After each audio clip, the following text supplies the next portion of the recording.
Hello students, welcome to Gyanjyoti coaching centre. Gyanjyoti coaching সেন্টারের পক্ষ থেকে তোমাদের সকলকে জানাই আরো একবার স্বাগত। তো স্টুডেন্টস, আজকে আমি যে বিষয় নিয়ে পুনরায় তোমাদের সামনে চলে এসেছি তা হলো পল্লব কারা। তো আলোচনা শুরু করার পূর্বে তোমাদের একটা ছোট্ট ইনফরমেশন দিয়ে রাখি।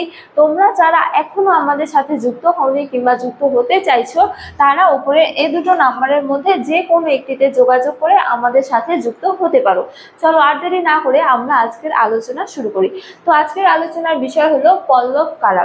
তো এই ক্ষেত্রে বলা যায় যে দক্ষিণ ভারতের ইতিহাসে যে সমস্ত শক্তিশালী সাম্রাজ্যগুলি গড়ে উঠেছিল তার মধ্যে অন্যতম শ্রেষ্ঠ হলো পল্লবরা। তো পল্লব কারা বা পল্লবদের বংশ পরিচয় কি, হ্যাঁ, এই নিয়ে ঐতিহাসিকদের মধ্যে প্রবল মত পার্থক্য রয়েছে। তো এ নিয়ে বিভিন্ন ঐতিহাসিক বিভিন্ন মতামত পোষণ করেছেন।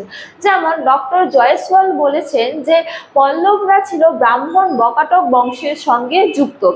এছাড়া আর এস শর্মা বলেছেন যে পল্লবরা দক্ষিণেরই উপজাতি ছিল, অর্থাৎ তিনি তাদের বংশ পরিচয় সম্পর্কে বলেছেন আর এস শর্মা যে পল্লবরা দক্ষিণেরই উপজাতি ছিলেন এবং তারা দক্ষিণে বসবাসকালে ধীরে ধীরে শক্তিশালী হয়ে এই সাম্রাজ্যের প্রতিষ্ঠা করেছিলেন। আবার বিএল রাইল বলেন যে পল্লবরা ছিল পার্শ্বিক পল্লবদের সঙ্গে যুক্ত, অর্থাৎ ভারতবর্ষের পল্লব এবং ভারতবর্ষের পল্লবরা পার্শ্বিক পল্লবদের সঙ্গে যুক্ত ছিল।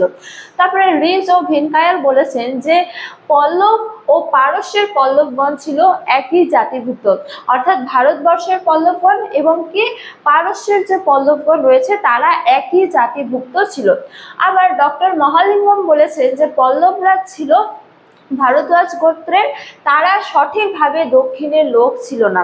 তো ডক্টর মহালিঙ্গম বলেছেন যে পল্লবরা ভারদ্বাজ গোত্রের ছিল কিন্তু তারা দক্ষিণের অধিবাসী ছিল না, তারা অন্য কোনো স্থান থেকে দক্ষিণে বসবাস করত এবং দক্ষিণে থাকাকালীন তারপরে তারা এই বিরাট সাম্রাজ্যের প্রতিষ্ঠা করেছিলেন।